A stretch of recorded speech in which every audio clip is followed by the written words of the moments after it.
Assalamualaikum warahmatullahi wabarakatuh. Shalom, Om Swastiastu, Namo Buddhaya, dan salam kebajikan. Salam sejahtera untuk Dewan Juri yang terhormat. Kami dari SMA Negeri 1 Bantaeng dengan saya, M. Nasrullah sebagai peneliti 1, saya Karisma Cesara sebagai peneliti 2, di bawah bimbingan Bapak Andi Hairul Anam Heril SPD dengan judul penelitian yaitu Pemetaan Rawan Banjir di Kabupaten Bantaeng menggunakan Sistem Informasi Geografis atau SIG. Adapun latar belakang dari penelitian kami yaitu banjir. Banjir adalah salah satu bencana yang menjadi masalah bagi sebagian masyarakat. Fenomena banjir ini sangatlah berpengaruh, baik dari segi ekonomi, lingkungan maupun keselamatan masyarakat. Adapun faktor utama penyebab banjir yang paling utama ialah curah hujan. Curah hujan di Kabupaten Bantaeng yang cukup padat setiap tahunnya, maka bencana yang sering terjadi yaitu bencana banjir. Dikarenakan meningkatnya bencana banjir, maka diperlukannya mitigasi bencana. Mitigasi bencana adalah suatu aktivitas tindakan pengurangan dampak bencana dan usaha yang dilakukan untuk mengurangi kerusakan material dan non-material ketika bencana terjadi. Mitigasi dilakukan dengan bantuan sistem informasi geografis. Dengan sistem informasi geografis atau SIG sangat berguna untuk memetakan daerah rawan banjir. Sistem informasi geografis adalah sistem untuk menyimpan, memeriksa, mengintegrasi, memanipulasi, menganalisis, dan memaparkan data yang berkaitan dengan semua ruang yang berhubungan dengan keadaan bumi, serta meminimalkan risiko dan kerugian yang mungkin terjadi. Dengan kata lain, pemetaan menjadi fondasi utama bagi keberhasilan proses mitigasi. Adapun rumusan masalah kami yaitu yang pertama, berdasarkan parameter-parameter yang ada, faktor apa saja yang paling berpengaruh terhadap tingkat kerawanan banjir di Kabupaten Bantaeng. Kedua, bagaimana sebaran tingkat kerawanan banjir seperti sangat rendah, rendah, sedang rawan, dan sangat rawan di seluruh wilayah Kabupaten Bantaeng. Adapun tujuan dari penelitian ini adalah 1. Mengidentifikasi dan menganalisis parameter-parameter fisik yang menjadi penyebab utama banjir di Kabupaten Bantaeng. 2. Menghasilkan peta tingkat kerawanan banjir di Kabupaten Bantaeng dengan klasifikasi sangat rendah, rendah, sedang, rawan, dan sangat rawan. 3. Menentukan kecamatan-kecamatan prioritas yang memerlukan perhatian khusus dalam penanganan dan mitigasi bencana banjir.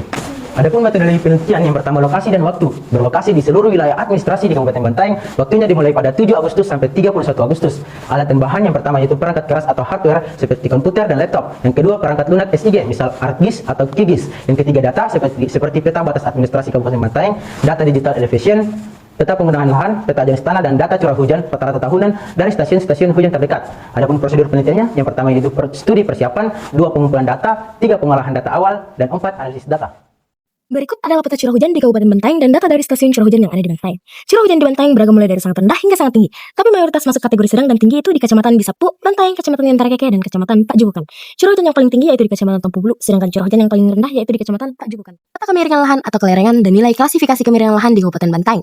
Mengamati peta bisa disimpulkan bahwa klasifikasi datar di Kecamatan Pak Jukukan, Yantara Keke, Tompo Bulu, dan Kecamatan Bantaeng. Sedangkan agak curam dan curam itu dimulai di Kecamatan Bisapu, Senoa, dan Kecamatan Uluwere. Berikut adalah peta ketinggian lahan di Kabupaten Bantaeng dan nilai klasifikasi ketinggian lahan berdasarkan peta. Menjelaskan bahwa seluruh pesisir selatan Kabupaten Bantaeng mempunyai elevasi kurang dari 10 meter di atas permukaan air laut yang memang merupakan daerah pesisir laut. Hal ini sangat berpotensi terjadi banjir karena semakin rendah elevasi suatu daerah, semakin rawan pula daerah tersebut untuk terjadi banjir. Berikut ini adalah peta jenis tanah dan nilai klasifikasi jenis tanah. Yang dimana di Bantaeng sendiri hanya ada 3 jenis tanah yaitu Mediterranean merah kuning, alluvial atau enchantisos, dan humic andosol. Alluvial atau enchantisos itu memiliki scoring 5 dikarenakan ini terbuat dari endapan sungai dan susah menyerap air.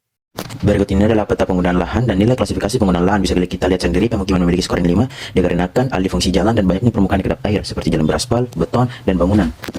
Berikut adalah kerawanan banjir di Kabupaten Bantaeng dan nilai klasifikasi dan persentase tingkat kelas rawan banjir di Kabupaten Bantaeng dengan tidak rawan 0%, kurang rawan 7,24%, cukup rawan 47%, rawan di 45,44%, sangat rawan di 0,31%, dan total semua itu di 100%. Dan mayoritas di Kabupaten Bantaeng adalah kategori cukup rawan dengan luas 210,386% dan rawan dengan luas 203,386%. Kategori rawan dan cukup rawan tersebar di Kecamatan Bantaeng, Bisapu, Sinoa, Pajukukang, Merasa, Uluwere, Gantarang Keke, dan Kecamatan Tompo Bulu. Kategori kurang rawan itu paling banyak di Kecamatan Uluwere, ada juga di Tompo Bulu, Sinoa, dan Kecamatan Bisapu. Sedangkan kategori sangat rawan ada di Kecamatan Tompo Bulu, Bantaeng, Kecamatan Sinoa, dan Kecamatan Bisapu. Berikut diagram luasan tingkat kerawanan banjir di Kabupaten Bantaeng dengan tidak rawan 0, kurang rawan di 32,4279 km persegi, cukup rawan di 210,385 km persegi, rawan di 203,386 km persegi, dan sangat rawan di 1,390408 km persegi. Adapun kesimpulan dan saran pada penelitian kami yaitu kesimpulan parameter utama yang memengaruhi kerawanan banjir di Kabupaten Bantaeng adalah curah hujan, kemiringan lereng, dan penggunaan lahan. Wilayah selatan dan sepanjang daerah aliran sungai atau das utama memiliki tingkat kerawanan banjir yang tinggi hingga sangat tinggi. Saran bagi pemerintah daerah Kabupaten Bantaeng: pertama, menggunakan peta kerawanan banjir sebagai acuan dalam perencanaan tata ruang. 2. Memprioritaskan program mitigasi struktural dan struktural di kecamatan-kecamatan yang paling rawan. Dan bagi peneliti selanjutnya, melakukan analisis risiko banjir dengan menambahkan data kerentanan dan kapasitas masyarakat atau pemerintah. Kedua, melakukan pemodelan hidrologi dan hidrodinamika untuk memprediksi ketinggian dan luas genangan banjir. Ketiga, melakukan penelitian serupa pada skala yang lebih detail untuk perencanaan mitigasi yang lebih mikro dan tepat sasaran. Itulah tadi hasil dari presentasi kami. Wassalamualaikum warahmatullahi wabarakatuh.